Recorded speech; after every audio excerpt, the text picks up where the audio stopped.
पश्चिम बंगाल की मुख्यमंत्री ममता बनर्जी पर राष्ट्रगान के अपमान का आरोप लगा है। महाराष्ट्र के दौरे पर पहुंची ममता बनर्जी मुंबई में एक कार्यक्रम में पहुंची थी। इस कार्यक्रम में कई फिल्मी कलाकार, लेखक और दूसरी मशहूर हस्तियां मौजूद थी। कार्यक्रम के समय ममता बनर्जी ने राष्ट्रगान गाया, लेकिन जैसे ही इसका वीडियो सामने आया, सियासत गर्मा गई। वीडियो में मंच पर मौजूद ममता बनर्जी कुर्सी पर बैठकर राष्ट्रगान गाती दिखी। हालांकि पहली पंक्ति के बाद वो खड़ी हो गई, लेकिन उन्होंने पूरा राष्ट्रगान नहीं गाया। शुरू की कुछ लाइनें गाकर ही उन्होंने राष्ट्रगान को बीच में रोक दिया और नारे लगाने लगी।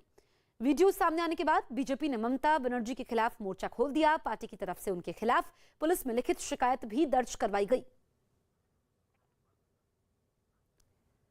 इसका वीडियो सामने आने के बाद बीजेपी ने उन पर हमला बोल दिया। बीजेपी की आईटी सेल के मुखिया अमित मालवीय ने ट्वीट के जरिए ममता बनर्जी पर निशाना साधा। उन्होंने लिखा, हमारा राष्ट्रगान हमारी राष्ट्रीय पहचान की सबसे प्रमुख अभिव्यक्ति है। कम से कम सार्वजनिक पदों पर बैठे लोग तो इसका अपमान नहीं कर सकते। यहां बंगाल की सीएम ने हमारे राष्ट्रगान को आधा अधूरा गाया है। क्या भारत के विपक्ष में देशभक्ति की भावना बिल्कुल खत्म हो चुकी है? पार्टी की युवा इकाई बीजेवाईएम के अध्यक्ष तेजस्वी सूर्या ने भी ममता बनर्जी पर राष्ट्रगान के अपमान का आरोप लगाया। उन्होंने कहा कि हमारे यहाँ एक ऐसी मुख्यमंत्री हैं जो राष्ट्रगान का सम्मान भी नहीं कर सकती। वैसे भी आजकल विपक्षी दलों से भारत और भारत के मूल्यों के सम्मान की अपेक्षा करना बेहद मुश्किल है। एक संवैधानिक पद पर बैठे शख्स का ये निंदनीय बर्ताव बेहद शर्मनाक है।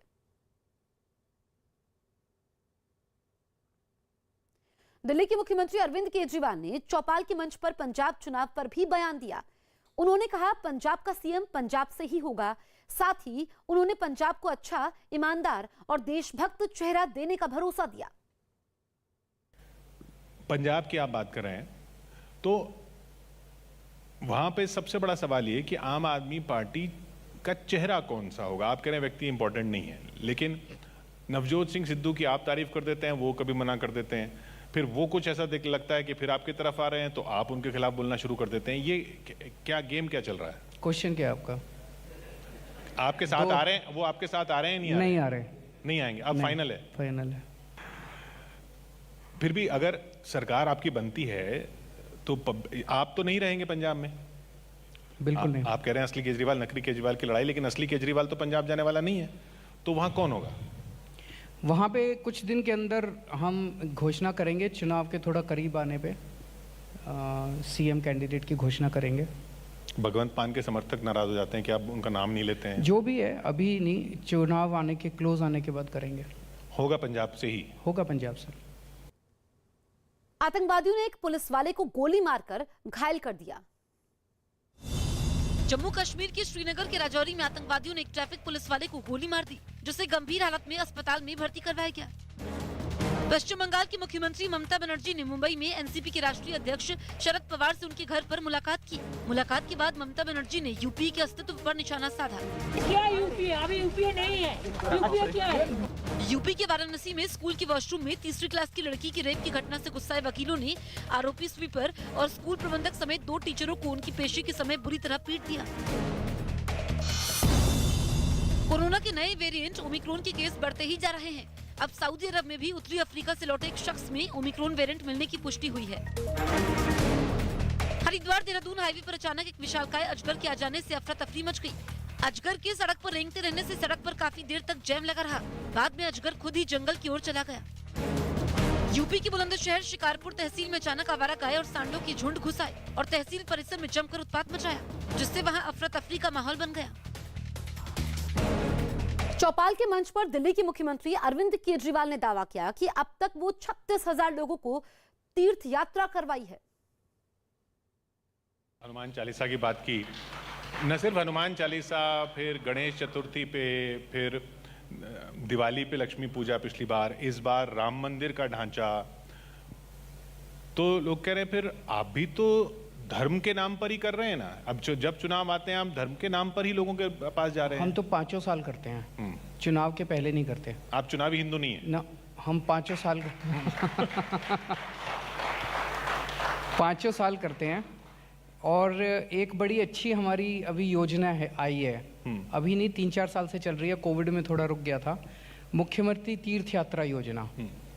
उसमें हम लोगों को, बुजुर्गों को, दिल्ली के बुजुर्गों को तीर्थ यात्रा कराने ले जाते हैं। द्वारका जी, रामेश्वरम, शिरडी, पुरी, हरिद्वार, ऋषिकेश, मथुरा, वृंदावन, अजमेर शरीफ, इन सब जगहों पे ले जाते हैं तीर्थ यात्रा कराने के लिए। अलीगढ़ मुस्लिम यूनिवर्सिटी के छात्र ने अपनी डिग्री दिलवाने के लिए पीएम नरेंद्र मोदी से गुहार लगाई है। छात्र दानिश रहीम का आरोप है कि पीएम मोदी की मीडिया में तारीफ करने की वजह से यूनिवर्सिटी प्रशासन ने उसको डिग्री लौटाने का नोटिस भेज दिया।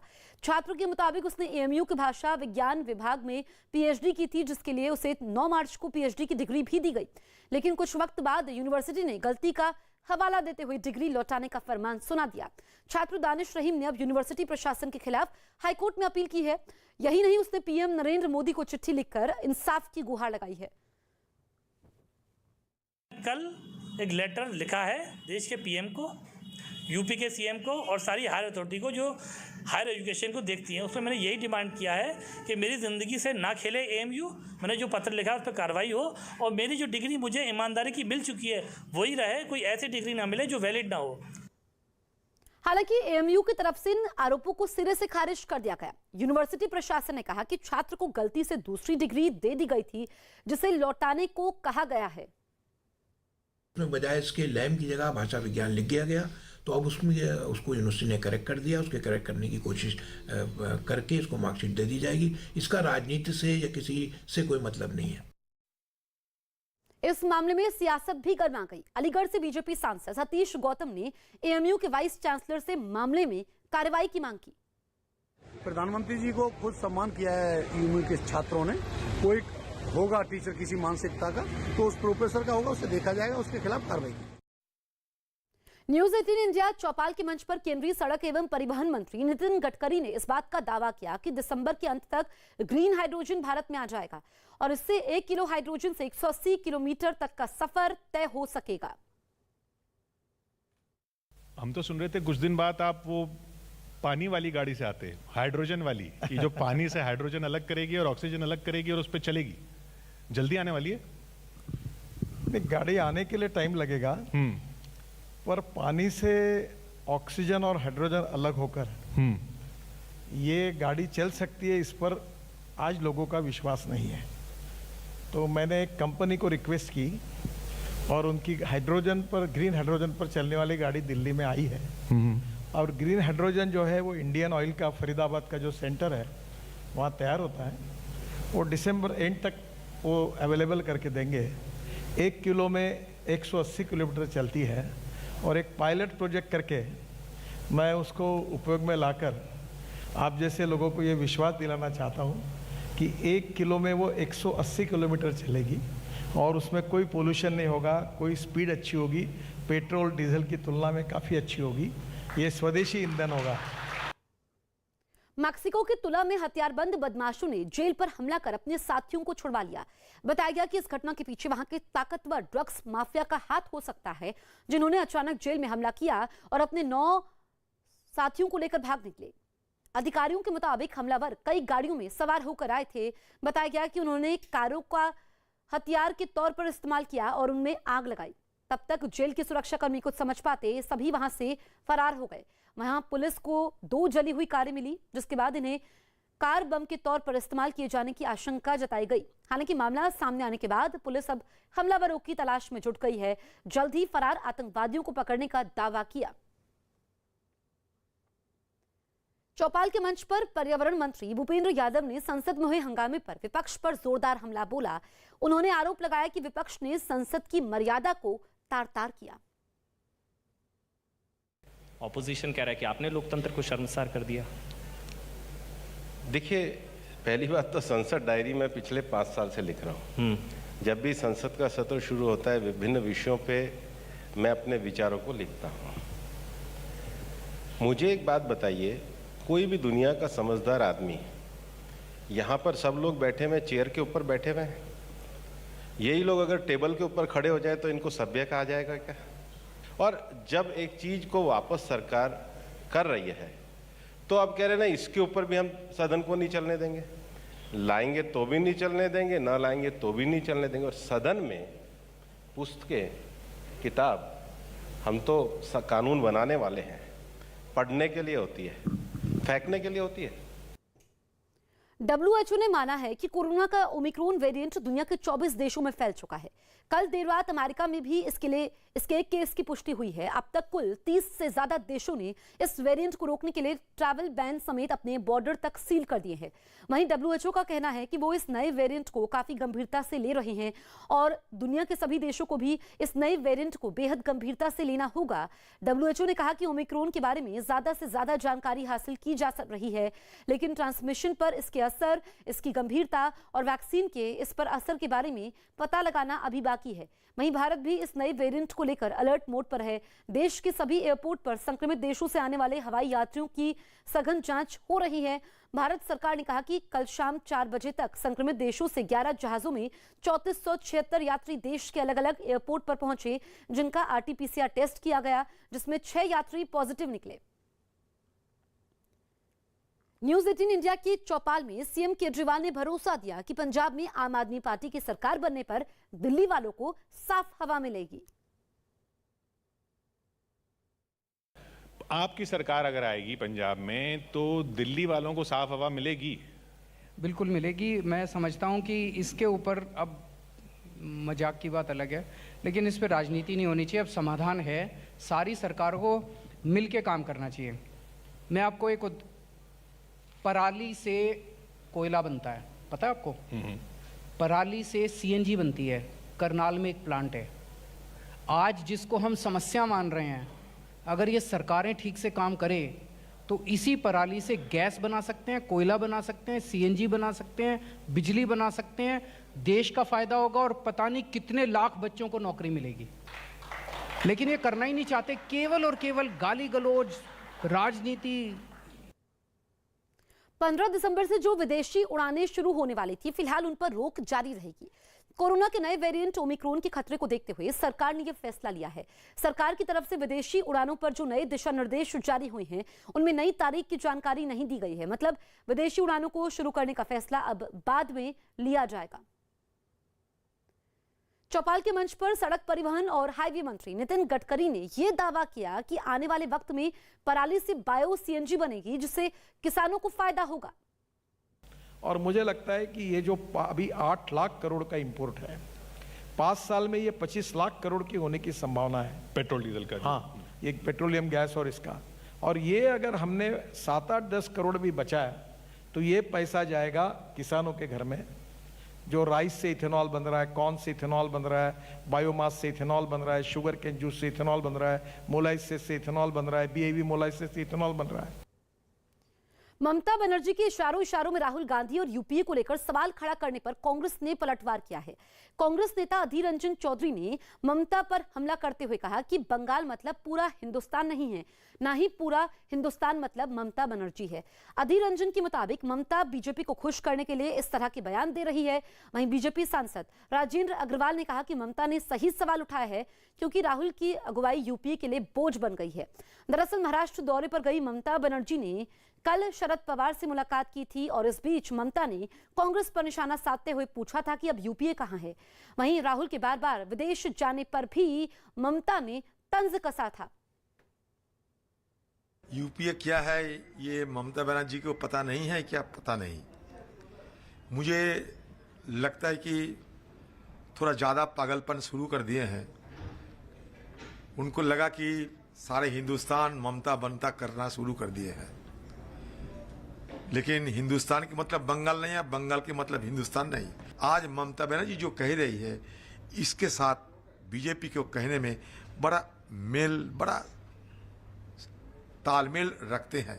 तो इसलिए मैं पहले ये कहना चाहता हूँ कि मिले सूर मेरा तुम्हारा तो सूर बने हमारा। यही आज ममता बनर्जी की रवैया है बीजेपी की खुशी करने के लिए।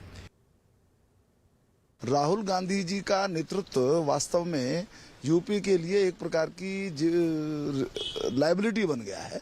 ये बात उनको समझ में नहीं आ रही है। और राहुल जी का और इसी कारण से यूपीए का कोई देखा जाए तो वजूद नहीं बचा। तो ममता बनर्जी ने ठीक ही कहा है। वो धीरे धीरे यूपीए बिखर भी रहा है, विखंडित हो रहा है। नेतृत्व का उसके अंदर एक संकट है और ममता बनर्जी जगह भरना चाहती है, इसलिए भी उन्होंने इस बात को कहा। और अब आपको सुनाते हैं कि ममता ने राहुल को लेकर क्या कहा है। देखिए, एक परिवार में हर आदमी समान नहीं होता है। अगर कोई कुछ करते ही नहीं है, आधा टाइम आप विदेश में रहो, तो पॉलिटिक्स कैसे होगा?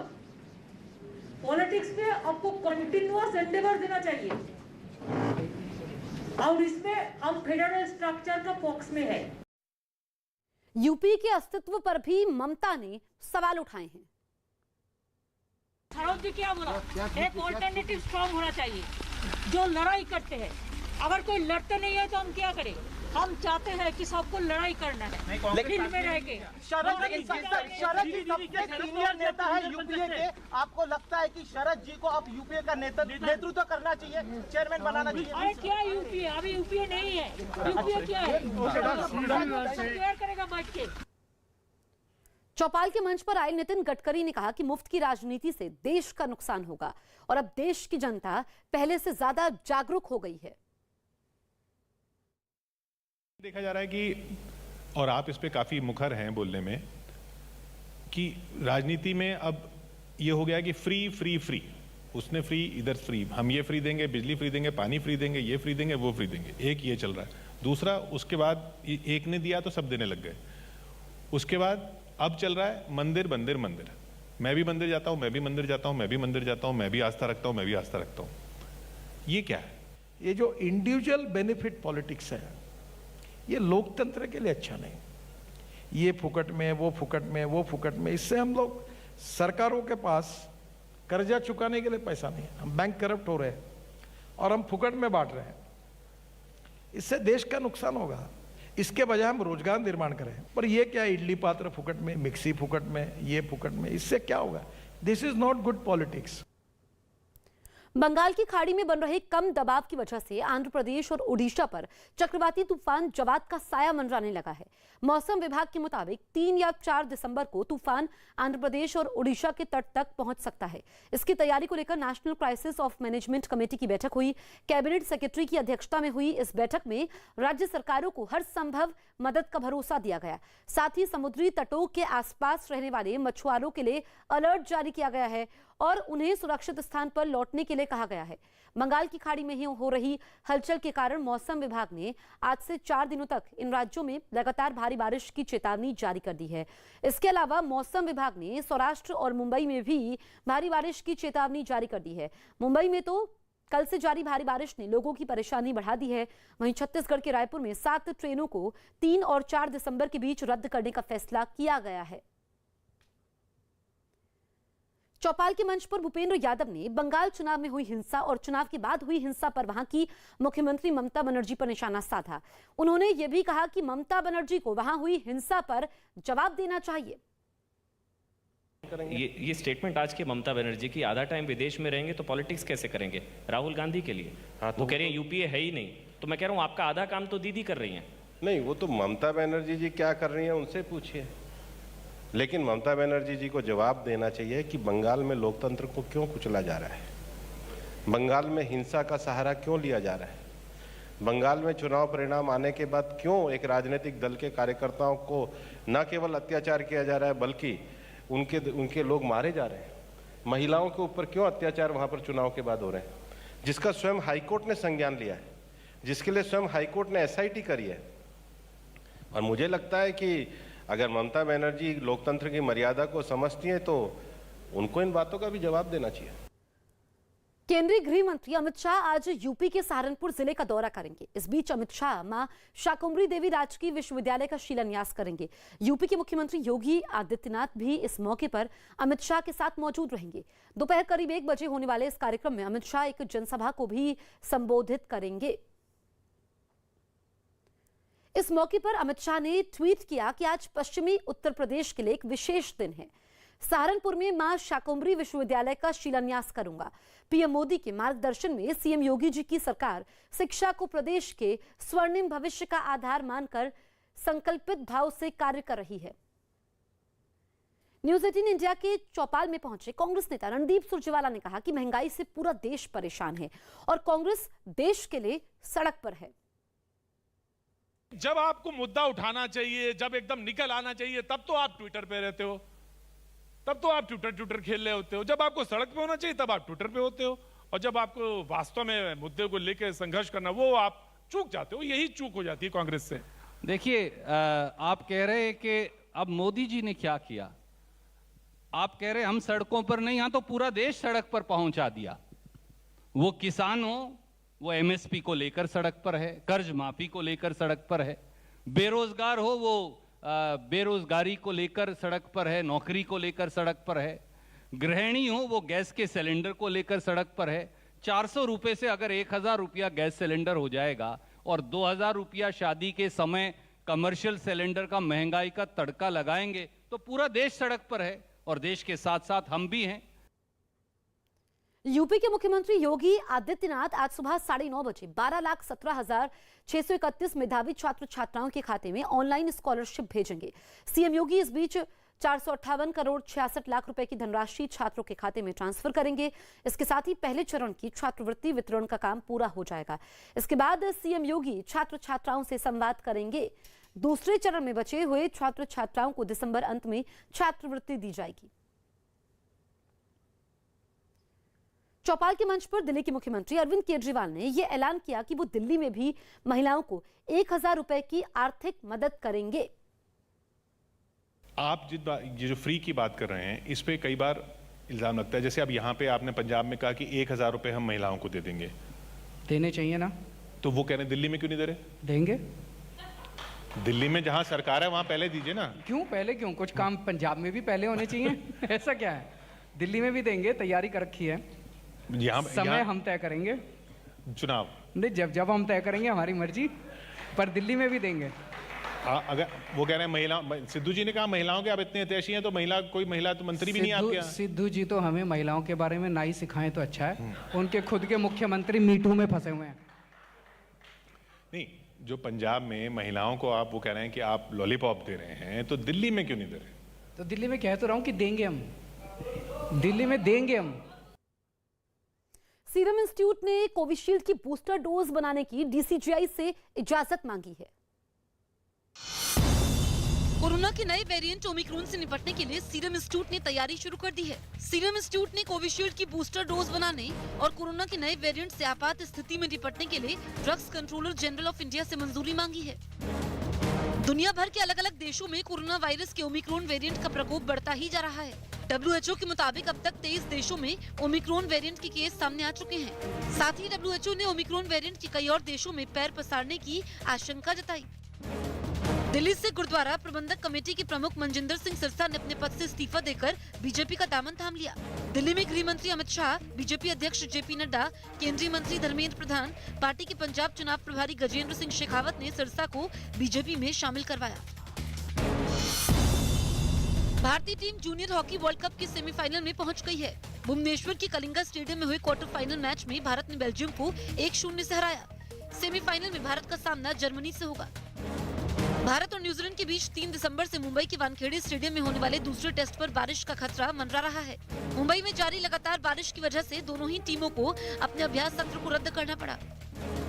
मध्य प्रदेश के बुरहानपुर में एक दुल्हन का बग्गी में खड़े होकर डांस करने का वीडियो सोशल मीडिया पर वायरल हो गया। इस शादी में खास बात ये रही कि लड़की पक्ष के लोग लड़की वालों के घर बारात लेकर पहुंचे। चौपाल के मंच पर रणदीप सुरजेवाला ने दावा किया कि कांग्रेस का कायाकल्प की शुरुआत यूपी से होगी और प्रियंका गांधी का यूपी में असर दिखना भी शुरू हो चुका है। क्या कांग्रेस समझौता करेगी? मेरा मतलब है कि आपस में समाजवादी पार्टी से कुछ बातचीत होगा, और नहीं हो पा रही है तो क्यों नहीं हो पा रही है? बड़े भाई, छोटे भाई, क्या चक्कर है? एक बात के लिए तो आपको धन्यवाद। आपने मान लिया कि कांग्रेस उत्तर प्रदेश में एक महत्वपूर्ण फैक्टर है। मैं ये भी मानता हूं कि प्रियंका जी ने अच्छा किया, मैं मानता हूं, माने ना माने, मैं मानता हूं। आवाज तो रेज कर दी है, कैपिटलाइज कर पाएंगे इसमें संदेह है। एक सत्य ये भी है, मुझे नहीं पता उत्तर प्रदेश की जनता क्या फैसला करेगी, पर पिछले 5 वर्षों में विपक्ष की भूमिका में अगर किसी ने लड़ाई लड़ी तो वो प्रियंका गांधी जी और कांग्रेस पार्टी ने लड़ी। वो हाथरस हो, वो किसानों की हत्या हो, वो हमारे दलित बेटियों पर अत्याचार हो। यूपी में चुनाव जैसे जैसे करीब आ रहे हैं, सियासी आरोप प्रत्यारोप भी बढ़ने लगे हैं। हर पार्टी कोई कोर कसर नहीं छोड़ना चाहती है और इसी कड़ी में यूपी के पूर्व मुख्यमंत्री और समाजवादी पार्टी के अध्यक्ष अखिलेश यादव ने न्यूज 18 इंडिया से खास बातचीत की और बीजेपी पर जमकर हमला बोला। समाजवादी विजय रथ यात्रा के तहत 5वां चरण आज चल रहा है। बादा से महोबा जा रहे हैं समाजवादी पार्टी के राष्ट्रीय अध्यक्ष। और सर, मुझे याद है कि पहले चरण में भी बुंदेलखंड शामिल था और इस 5वें चरण में भी। क्या बुंदेलखंड विशेष कोई मकसद? बुंदेलखंड की जनता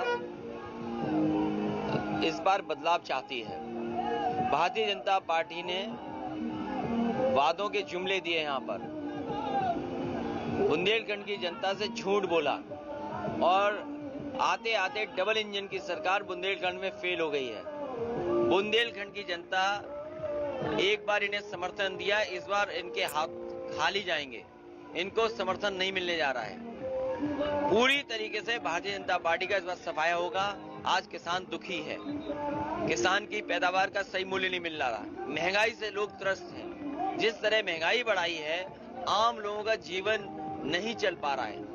आज भी सिलेंडर महंगा कर दिया, डीजल पेट्रोल महंगा है, खाद महंगी मिल नहीं रही है, किसान को खाद नहीं मिल रही। आखिरकार भारतीय जनता पार्टी चाहती क्या है कि गरीबों से पैसा लेकर के अमीरों को की जेब भरना। ये भारतीय जनता पार्टी का काम करने का तरीका रहा है। आप साफ तौर से देखें तो सर, बहुत भारी तादाद में लोग स्वागत भी कर रहे हैं समाजवादी पार्टी के राष्ट्रीय अध्यक्ष का। 2 घंटे का वक्त बीता है और अभी समाजवादी पार्टी के राष्ट्रीय अध्यक्ष का रथ और सिर्फ 22 या 24 किलोमीटर चला है। महोबा में एक बड़ी जनसभा को भी उन्हें संबोधित करना है और न्यूज 18 से सवालों जवाबों का सिलसिला भी जारी रखेगा। और इसी तरह से लगातार भीड़ उमड़ रही है। तमाम जगहों पर लोग उनको सुनने के लिए आ रहे हैं, लगातार उनका स्वागत हो रहा है। ओमिक्रॉन वेरिएंट से निपटने के लिए यूपी भी पूरी तरह से तैयार है। लखनऊ में विदेशों से आने वाले यात्रियों के लिए लोकबंधु अस्पताल ने 20 बेड रिजर्व कर दिए हैं। विदेश से आने वाले यात्रियों में किसी के संक्रमित मिलने पर उसे यहां भर्ती किया जाएगा। साथ ही एयरपोर्ट पर टेस्टिंग भी बढ़ाई गई है। लोकबंधु के मुख्य चिकित्सा अधीक्षक डॉक्टर अजय शंकर त्रिपाठी ने बताया कि लोकबंधु में 20 बेड रिजर्व किए गए हैं। ऐसे में संक्रमित व्यक्ति किसी अन्य के संपर्क में नहीं आएंगे। उन्होंने ये भी बताया कि अधिकारियों के निर्देश पर क्वारंटीन वार्ड भी बनाया गया है, जहां कोरोना पॉजिटिव मरीज रखे जाएंगे और जरूरत पड़ने पर बेडों की संख्या बढ़ाई जा सकती है। वहीं इमरजेंसी और ओपीडी की सुविधा पहले की तरह मिलती रहेगी।